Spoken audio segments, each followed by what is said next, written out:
show about Jewish books, music, film, and web. I'm Heidi Estrin. The Book of Life is a podcast service of the Feldman Library at Congregation B'nai Israel in Boca Raton, Florida. Additional support comes from the Association of Jewish Libraries. The 22nd annual Helen and Stan Vine Canadian Jewish Book Awards were announced in April 2010 by the Koffler Centre of the Arts in Toronto. In May, our own Canadian correspondent, Anne Dublin, attended the award ceremony. During the reception, she mingled with the authors and had the chance to record these interviews with Eva Wiseman, Goldie Siegel, Robin McGrath, and Howard Engel, 4 out of this year's 9 winners. You'll hear a lot of background buzz from the joyful event, but bear with us, it gets easier to hear as it goes on. For a full list of Canadian Jewish Book Award winners, visit bookoflifepodcast.com.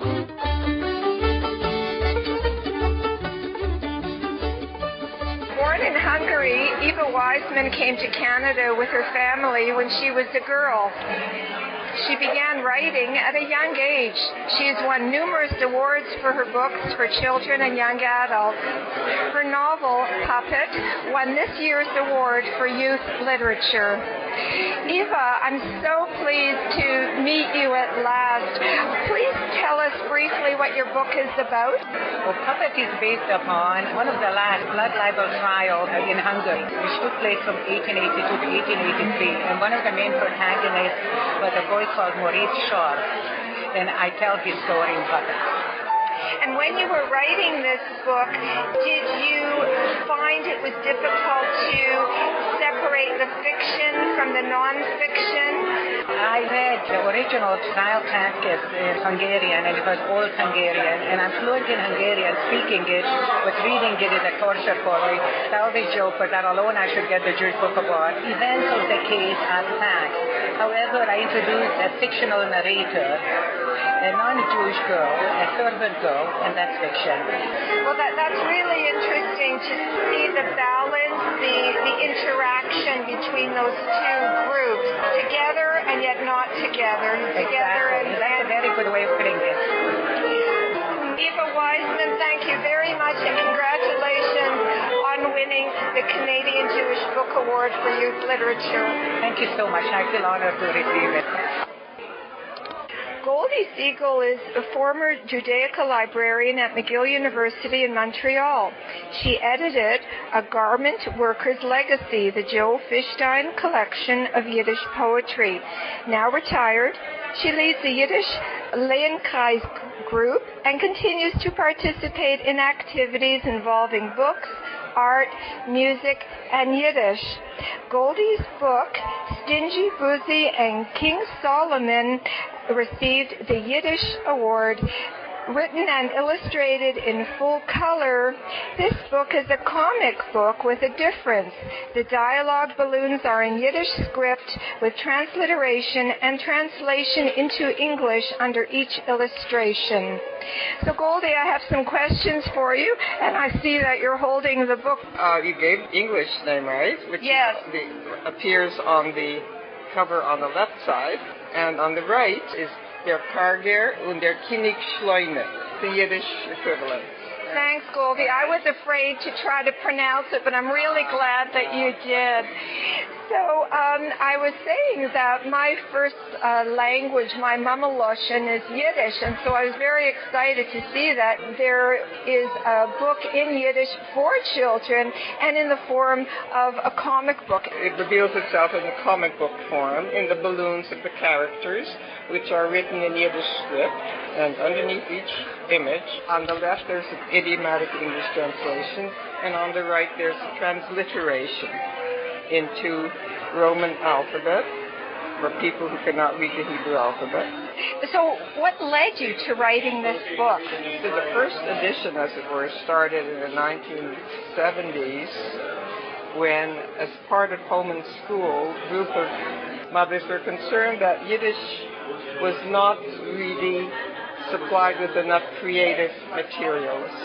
And so there were two of us that decided to try our hand at it. Someone showed me the script of a Yiddish play, a kind of musical play that had been put together by a teacher in the 1940s.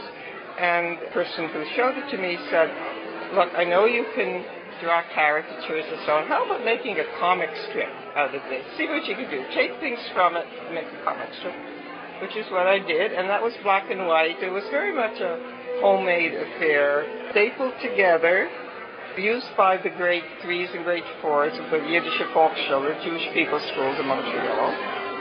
And at the end of each year, they would take one of those pages and Xerox them, staple them, they'd freehold. They had more printing.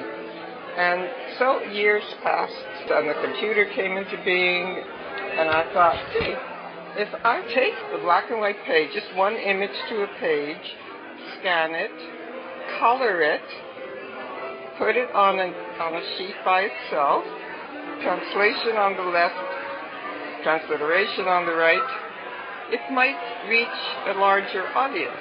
So exciting for me to see that now this is a modern rebirth of an old story. Yes, and of course, being Yiddish, then the generations come into it. The parents have to read it to the children, or perhaps the grandparents. So it becomes like an intergenerational thing. That's very exciting. So children who go to the Volksschule now, maybe their parents went before and they read the book and so on. Hopefully, so it's wonderful that it does go from generation to generation. Yeah. Goldie Siegel, it's been a pleasure speaking with you this evening. I wish you all the best and congratulations again on winning the Canadian Jewish Book Award for Yiddish. Thank you so much. Robin McGrath is the author and editor of 15 books. She has also published over 200 pieces in magazines such as Beaver, Inuit Art Quarterly, Parchment, Tickleace, Fiddlehead, and Room of One's Own. Robin was born in Newfoundland and lives in Labrador with her husband. The Winter House won this year's Canadian Jewish Book Award for fiction. It's a compelling novel about finding oneself and creating one's own community. Robin, please tell us briefly what your book is about. Well, there's two stories sort of tied together in it. The older story is the story of a Jewish remittance man, essentially, who came out from England to a small island that was just sort of beginning to get involved in the fishery as a merchantman, representing the fish merchants out of Trinity Bay. And he's in rather hard shape when he arrives, having had a bit of a shipwreck and so on. And he's married off to a child, essentially, a young girl of about 13 or 14 years old. And they spend the winter on this island in the winter houses. People used to move back from the water into the tilts in the bush, where they could keep themselves warm and so on. And he teaches her a little bit about the outside world, and she teaches him a little bit about how to survive in the new world. And the second layer is a couple of Jewish historians, contemporary time, who are writing back and forth between England and Newfoundland, trying to track down what happened to this man and finding little clues to his life and trying to piece together the story. I always am fascinated by where authors get their ideas. Well, I had written before this an oral history of the Jews of Newfoundland and Labrador. I called it a folk history or an oral history because there are not many documents, but we have an extremely rich oral culture and lots of these stories of the early Jews who came out in the 18th and 19th century, late 18th and 19th century, prior to the influx of Eastern European Jews, which are the ones that people always think of when they think of the peddlers and all that. But they came out from Plymouth mostly, and some of them stayed in Newfoundland, some of them went on to other places, and the remnants of their families have forgotten their heritage. But there's always these little seeds, these little stories that you hear. And so, for instance, I heard one story from one of the Jewish peddlers, a Holocaust survivor, who went to a small community in Trinity Bay, and the old grandfather over in the corner beckoned his grandson to go upstairs and bring down a sea trunk. And when he brought it down, there was a prayer shawl and Hebrew Bible and so on in the trunk. And he said his name had been Moshe, and that it had been changed to Mos because people didn't recognize the name and that he was actually Jewish. that was just one little piece of it, but there are all these other stories of other lost Jews, I guess you'd call them, who, their families know they do certain things, they have certain traditions that are like a little odd within the context of a Christian culture, and it's the remnants of these Jewish people who came out. It's fascinating. It's almost like the conversos, yes, who lost so many of their customs and traditions, but held on to a few that yes, still differentiated them from, let's say, the general. Yeah. At that time, of course, in the early days, you were not allowed to settle if you were Roman Catholic. They didn't ever ban Jews because it never occurred to them that Jews would come. So if you had to declare yourself a Protestant of some sort, and I understand that many of the early Jews declared themselves as Methodists because they didn't have to be baptized, and so that was their holdup. Well, while you were researching the book, were there any particular problems that you ran into? I worried about the acceptance that the Jewish community, my Jewish community in St. John's, would feel about the book, about a piece of fiction being written essentially about Jewish ancestors and attitudes, which were different then, of course. But they've been extremely supportive and very kind to me. Dare I ask you what you're working on now? Well, I'm just finishing up editing a translation of a travel journal by Henri de Lechon from 1883. It's a translation that my father did when I was a young girl, and he died before he could get it published, and so I've finally picked up that last thread, and just a little unfinished business I'd like to get out, and it will be out within the month. So it's translated from the French? From French, yes. And it's never been published in English. Well, I look forward to seeing it out in print and out in the world. Robin McGrath, thank you so much for speaking with me today, and congratulations Thank again you very much. It's a great on winning honor. this wonderful award. Thank you. Canadian crime writer Howard Engel will be honored with a Special Achievement Award for his long and distinguished writing career and contribution to the field. Engel is best known for his mystery series featuring the internationally recognized Jewish-Canadian detective Benny Cooperman, who has been featured in 12 novels. Benny Cooperman's soft-boiled approach to crime fighting reflects his Canadian and Jewish roots and has inspired mystery writers all over the world. Howard Engel, it's a pleasure to speak with you tonight. Firstly, congratulations on this special award. Well, thank you very much. What is it about mystery writing that appeals to you? It's not like writing a sonnet, There are too many rules in writing a sonnet. It has to be 16 lines. I think it's 16 lines. Don't ask me. But anyway, a lot of the other forms have very strict rules, and it seemed to me that I lucked into the mystery genre early enough on, before I knew any better. But I've been enjoying it. I like the open form, and I like the Canadian and American style of mystery writing better than the British, where it's all rather plotted and staged. You have to have it in a country house on an island surrounded by raging seas when the bridge is out, or something like that.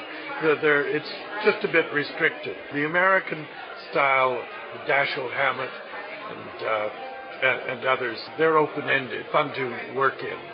And I guess, in a way, you can make your own rules, too, as you go along. Oh, certainly. Yeah. Yes. You just roll the dice and see what happens. How has your writing changed over the years? When you look back at the early writing and what you've been doing recently, can you see any changes? I think I notice different things in other people's writings now that I think are a bit more perceptive about what I read. But also, too, in the last couple of days, people have said that my last couple of books are easily my best, and so I've collected quite a few compliments in the last week. So maybe I'm getting better. Which leads me to my next question. Do you have a favorite book that you've written, or is the favorite one the one you're working on right now? It's usually the one you're working on right now, but I finished that book, my favorite book, just 2 or 3 days ago, and so now I have nothing in my machine. I am not a work in progress, and I am a nuisance to have around the house. but soon I imagine you'll start I something guess else. yes, something is rebrewing. It hasn't tapped me on the shoulder yet, but I'll know it when it comes. Howard Engel, thank you very much for speaking with me this evening. It's been a great pleasure. Thank you. And congratulations again for Thank you, your Anne. very special award.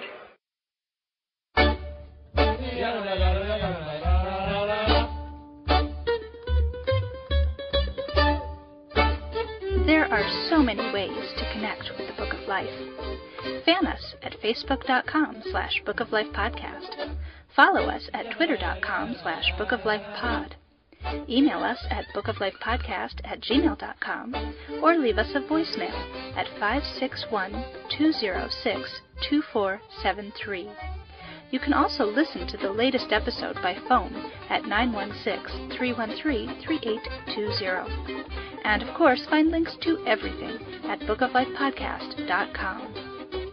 The Book of Life is a podcast service of the Feldman Library at Congregation B'nai Israel in Boca Raton, Florida, at cbiboca.org, and is supported in part by the Association of Jewish Libraries at jewishlibraries.org.